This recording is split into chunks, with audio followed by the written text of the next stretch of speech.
Aha, unaona sasa? Mazda CX-5 mwaka 2015, music system yake inakontroliwa na gear knob hii hapa kama unavyoona hapa. Unaona? Ni gear knob hii inayopatikana kwenye Mazda CX-5 mwaka 2015. Hii gari unapaki vipi? Unaona mambo yake? Ni una touch tu kidogo. Pop.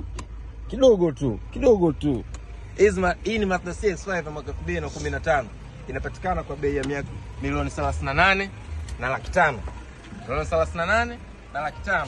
Tofauti ni mkubwa sana. Ndani bei ya mwaka 2015 ni milioni 38 na laki 5, na Mazda CX-5 ya mwaka 2013 kwa 14 hiyo inauzwa 33 na laki 5. Karibuni sana Aba Classic Motors, nyumbani kwa magari makali alafu mazuri. It's your favorite Tony Tone.